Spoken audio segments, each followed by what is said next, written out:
homem chamado Ananias, com Safira, sua mulher, também vendeu uma propriedade. Ele reteve parte do dinheiro para si, sabendo disso também a sua mulher. E o restante levou e colocou aos pés dos apóstolos.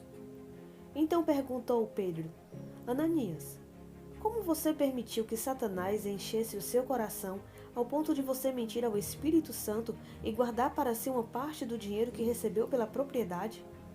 Ela não lhe pertencia. E depois de vendida, o dinheiro não estava em seu poder? O que o levou a pensar em fazer tal coisa?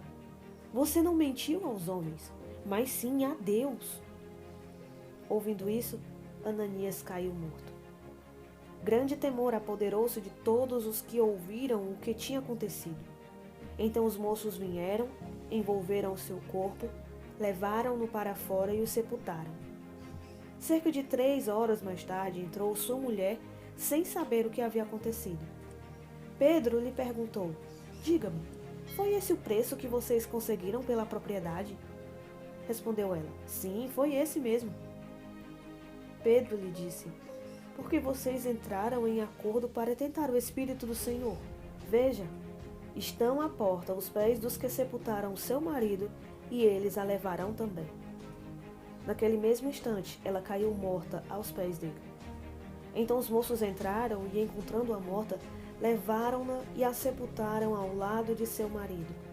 E grande temor apoderou-se de toda a igreja e de todos os que ouviram falar desses acontecimentos.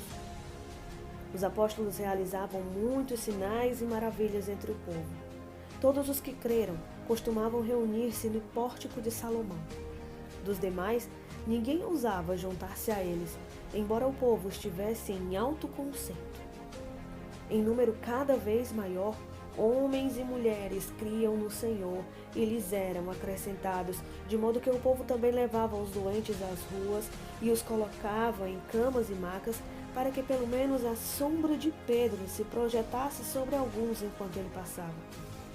Afluíam também multidões das cidades próximas a Jerusalém, trazendo os seus doentes e os que eram atormentados por espíritos imundos, e todos eram curados. Então o sumo sacerdote e todos os seus companheiros, membros do partido dos saduceus, ficaram cheios de inveja. Por isso, mandaram prender os apóstolos, colocando-os numa prisão pública. Mas durante a noite, um anjo do Senhor abriu as portas do cárcere, levou-os para fora e disse: Dirijam-se ao templo e relatem ao povo toda a mensagem desta vida. Ao amanhecer, eles entraram no pátio do templo, como haviam sido instruídos, e começaram a ensinar o povo. Quando chegaram o sumo sacerdote e os seus companheiros, convocaram o sinédrio, toda a assembleia dos líderes religiosos de Israel, e mandaram buscar os apóstolos na prisão. Todavia, ao chegarem à prisão, os guardas não os encontraram ali. Então voltaram e relataram: Encontramos a prisão trancada, com toda a segurança, com os guardas diante das portas. Mas quando as abrimos, não havia ninguém. Diante desse relato, o capitão da guarda do templo e os chefes dos sacerdotes ficaram perplexos, imaginando o que teria acontecido.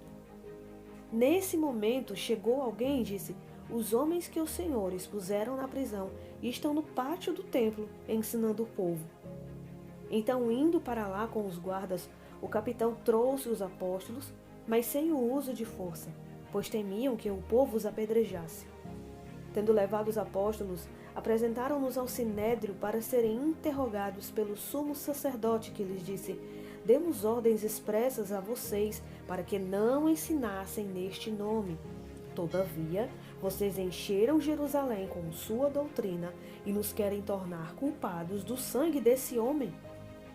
Pedro e os outros apóstolos responderam: É preciso obedecer antes a Deus do que aos homens. O Deus dos nossos antepassados ressuscitou Jesus, a quem os senhores mataram, suspendendo-o no madeiro. Deus o exaltou, colocando-o à direita como príncipe e salvador, para dar a Israel arrependimento e perdão de pecados. Nós somos testemunhas destas coisas, bem como o Espírito Santo que Deus concedeu aos que lhe obedecem. Ouvindo isso, eles ficaram furiosos e queriam matá-los. Mas um fariseu chamado Gamaliel, mestre da lei, respeitado por todo o povo, levantou-se no sinédrio e pediu que os homens fossem retirados por um momento. Então lhes disse: Israelitas, considerem cuidadosamente o que pretendem fazer a estes homens. Há algum tempo apareceu Teudas, reivindicando ser alguém, e cerca de 400 homens se juntaram a ele. Ele foi morto, todos os seus seguidores se dispersaram e acabaram em nada. Depois dele, nos dias do recenseamento, apareceu Judas o Galileu, que liderou um grupo em rebelião. Ele também foi morto e todos os seus seguidores foram dispersos. Portanto, neste caso, eu os aconselho: deixem esses homens em paz e soltem-nos. Se o propósito ou a atividade deles for de origem humana, fracassará. Se proceder de Deus, vocês não serão capazes de impedi-los, pois se acharão lutando contra Deus. Eles foram convencidos pelo discurso de Gamaliel. Chamaram os apóstolos e mandaram açoitá-los. Depois ordenaram-lhes que não falassem em nome de Jesus e os deixaram sair em liberdade.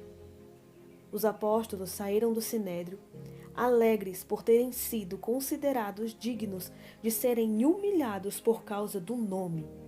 Todos os dias, no templo e de casa em casa, não deixavam de ensinar e proclamar que Jesus é o Cristo.